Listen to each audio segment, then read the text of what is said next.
Hey Gaia, it's me. Hello, Aloy. Did you wish to continue our discussion?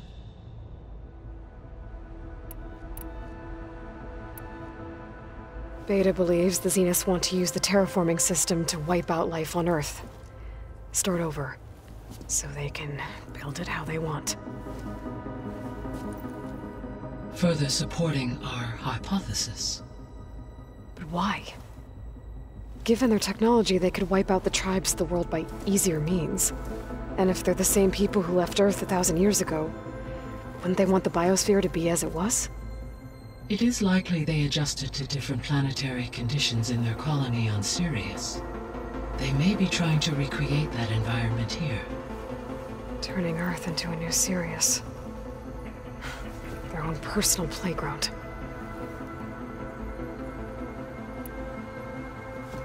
So the Zeniths are the same people who left Earth. Physically immortal. How'd they figure it out? From what we know of Far Zenith, it is plausible that prominent geneticists and engineers were offered a place aboard the Odyssey in exchange for their expertise. Given enough time, technology, and resources, any challenge can be overcome. Like how Minerva eventually generated the deactivation codes for the Pharaoh Plague. Exactly. The Zeniths. Gerard, Eric, Tilda, Verbena. Beta said they were some of the most powerful people on Earth. Do you know anything about them? Unfortunately, no. My personal database is limited to those who worked on Zero Dawn. Additionally, it appears Far Zenith was quite secretive about their members. Only one, Oswald Dahlgard, was ever publicly known. Right. He was the spokesperson back at their old launch facility. What we can conclude from your and Beta's experiences is that the Zeniths are ruthless in pursuit of their goal. To protect life on Earth, they must be stopped. The extinction signal didn't just wake Hades. It made every subordinate function self-aware. Why? I have wondered this myself. So far as I can tell, Hades was the sole target, and the partial sentience imparted to other subordinate functions was incidental. A signal that precise would require thorough knowledge of the system. How could the Zeniths know that? From the records on your focus, it appears Far Zenith had an informant during the development of Zero Dawn. Hank Shaw. He was supposed to steal a copy of the system for Far Zenith, but Elizabeth and Travis Tate caught him first. Yes. It is likely Far Zenith acquired knowledge on the system's design through him, despite his failure. So from what Beta told me, I guess we can assume the Zenith's technology is powerful in all sorts of ways, right? Yes. As your encounters with them amply demonstrate, they appear to make extensive use of robotic servitors. Further, they seem to be equipped with some kind of protective energy field that shields them from harm. They seemed indestructible, but that weapon the rebels used stripped their shield somehow. Throughout history, every defensive technology has eventually been defeated by an offensive counterpart.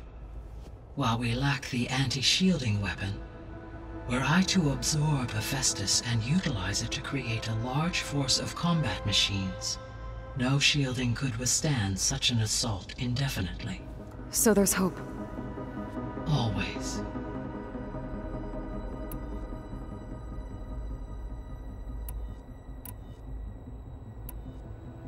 So, I guess Beta's here to stay. I gave her a focus. Told her to talk to you to see if she can help. She's not what I expected. What were you expecting? I don't know. Someone more helpful, I guess. And less pessimistic. It is true, she overestimated our progress. However, it is also worth noting that her confidence in your abilities emboldened her to escape the Zeniths. I guess so. Give her time. She may yet come around. How's Katalo doing? I have detected that the loss of his arm still deeply pains him. In an effort to remedy this, I have discussed a potential solution with him. I believe he will want to fill you in on the details. A solution? I'll check in with him when I can, then. How are things around here? Zoe has been studying the morphology of her land gods in an effort to understand their sickness. Without the abilities of Hephaestus, I am unfortunately unable to correct their programming. However, Zoe and I are hopeful we will find an alternative way to heal them. Well, keep at it. Varl and Zoe seem to like spending time together. Indeed. While studying Old World data, Zoe discovered references to a dietary lifestyle known as vegetarianism. She appreciated the similarities with Utaru practices and encouraged Varl to try out this lifestyle. And how did that go? I believe they have agreed to disagree. How's Erend handling things? He is becoming increasingly accustomed to use of the focus, after an initial incident. What did he do? He unfortunately crushed his first focus as he attempted to affix it to his temple. Amongst a number of Oseram curses, I believe he also blamed the focus for being dainty. He has given repeated assurances that it will not happen again. Well, good thing we have a lot of extras, I guess. So there's a few people here now, and they're learning. All about you, the ancient world. Almost like what was supposed to happen before Apollo was purged. Yes. While the loss of the Apollo database was catastrophic, there is still much that can be gleaned from the data you have uncovered. For instance, Varl has been reviewing the last recorded entries from those who perished during the Pharaoh Plague. Hearing their hopes and fears made him quite somber. Anything I should be worried about? I do not believe so. I have elected not to intervene, to allow him to process this on his own terms.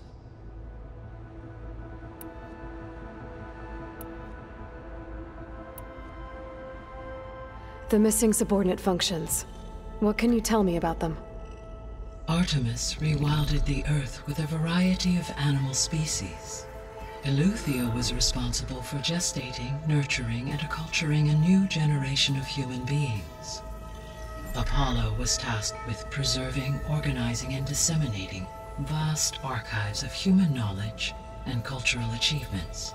Unfortunately, all archived Apollo data was purged on the 2nd of February, 2066, by order of Ted Pharaoh. Pharaoh, huh? I really hate that guy. Understandable. He appears to have been pathologically narcissistic, impulsive, and unstable. All 3 of the missing functions have already served their purpose, or were prevented from doing so. Do you still need them?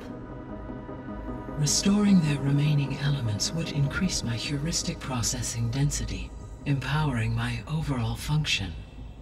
Unfortunately, as we now know they are in the possession of Far Zenith, attaining them in the short term is very likely impossible. I guess our best shot at recovering them is by taking over the Zenith base. But we'll need Hephaestus and a bunch of combat machines to do that. Correct. What can you tell me about Demeter? Demeter sows, fertilizes, and tends to plant life. So once I bring it back, all the blight out there will start to get better. While permanent restoration requires the abilities of Hephaestus, I may be able to improve conditions in the region for a while. However, a word of warning. Like Ether and Poseidon, Demeter's response to my query was highly irregular. Alone and frightened, it may have taken measures to assure its security. Okay, I'll keep my guard up. Were you able to make use of Poseidon? Yes. Many rivers, streams, and lakes associated with the regional watershed have been detoxified. As a result, red algae growth levels have seen a marked decline. According to my data, however, it appears a localized occurrence of red algae continues to persist near the coast. Maybe I'll look into it when I can.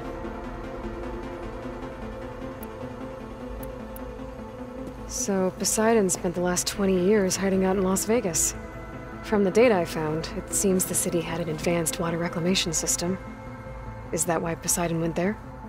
Most likely. In an effort to protect itself, Poseidon sought out a safe harbor where it could access water supply functions. There, buried and encased in a protective dome, it could guard against any threats. Like 3 Oseram showmen?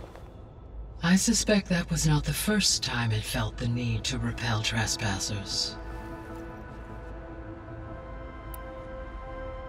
So, once Hephaestus has been recovered and merged, you'll regain the capacity to mass-produce machines at cauldrons around the world.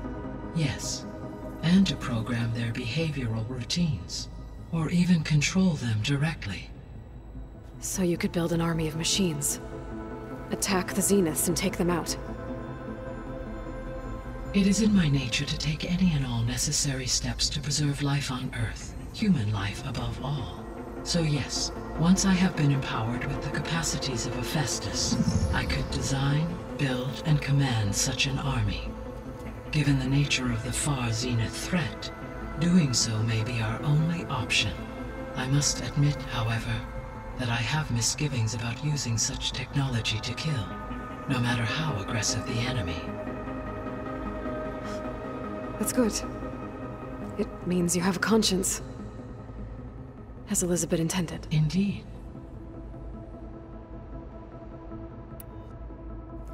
You mentioned that the superstorms have subsided. Is that Ether at work? Yes. Thanks to Ether's capabilities, weather patterns in the local region should mostly stabilize for the time being. Well, that's a relief. Be nice not to have to fight my way through a storm anymore. I will continue to stabilize the atmosphere for as long as I can. Why did Ether take up residence in an ancient war museum? As with the other subordinate functions, Ether needed to install itself on a processor with adequate storage and power. The one in the museum appears to have been sufficient, given that the holographic displays were still active. So Ether was assured it could stay for as long as it needed to. Correct. Though it is curious that it chose a place surrounded with the ancient ruins of aircraft. Maybe it also felt at home there.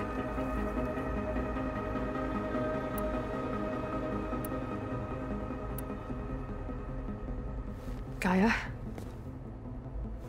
What was Elizabeth like? Her presence is interwoven with my memories. The moment I came online, she was there. We exchanged greetings, names, then set to our task. It was the first of many conversations. I enjoyed being in her company, listening to her stories. She was my creator, my guide. Your friend. Yes. When I reviewed the data on your focus, I was saddened to learn of her fate, though I am glad she made it home. I deeply wish she did not have to be alone. She was okay with that. She gave all of herself.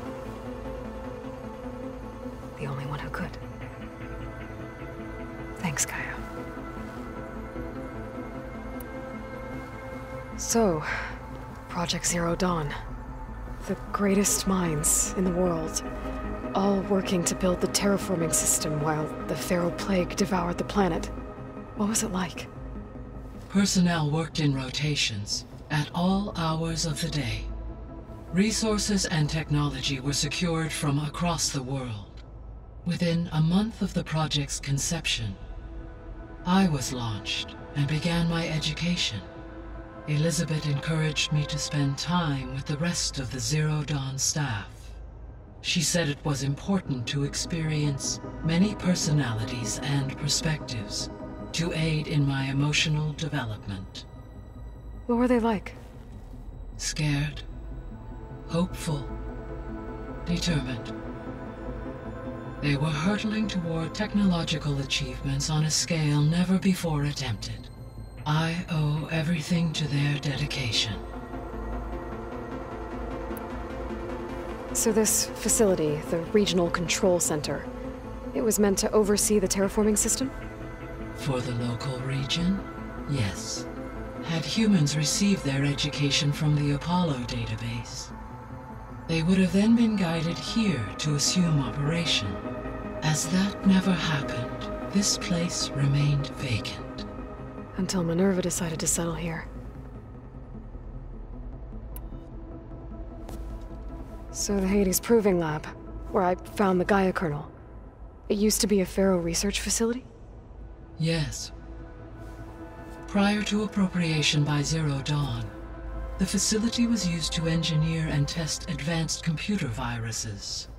It appears to have been one of many research initiatives by Pharaoh Automated Solutions. I guess it wasn't enough to build automated killing machines. He wanted viruses to infect them with too. So, a while back, before the battle at Meridian, I went into Banuk territory. I discovered another AI there, one not related to Zero Dawn. Scion. It was created to oversee operations for a volcanic stabilization project, and it spent the last 1,000 years in isolation. I'm guessing you didn't know about it? No. From the data on your focus, it seems that Scion was cut off from the outside world. An effort by its creators to protect it from the Pharaoh plague. Any chance it could help us now? I have already attempted contact, with no success. Given its previous experience with accepting an outside network request, I imagine it is unwilling to do so again. Right. Because last time Hephaestus enslaved it. Well, that's too bad. I think the two of you would have had a lot to talk about. There was an ancient tank embedded in the bulwark, buried under a bunch of boulders. Any idea how it got there? During the Pharaoh plague, the US military resumed the use of human combatants, as automated machinery was unreliable. It is possible the vehicle was part of a pre-automated war fleet. So they fought against the Pharaoh machines in the valley, until the mountain was blasted apart and buried them. When I dove down into Vegas, I found data about the man who built the dome over the city, Stanley Chen. It turns out he was a member of Far Zenith. But if he loved Vegas so much, why did he abandon it? Why not try to save it? The Zeniths at their core have proven to be exceptional survivalists. Faced with overwhelming odds of extinction, they chose to flee. Even still, what he achieved. Water to the wasteland, an entire city brought back to life. 1,000 years later, the whole place was still on standby, just waiting for someone to come along and wake it up. When we were at the facility where we found Beta, there were records that said Far Zenith were researching embryogenesis. I know they traded their ectogenic chambers to Zero Dawn, but why were they researching it in the first place? At this point, we can only speculate. Perhaps at one time they meant the Odyssey to be a colony ship, necessitating such technology. As their goals evolved over time, so did their areas of research. So they got more selfish as the risks of staying on Earth kept rising.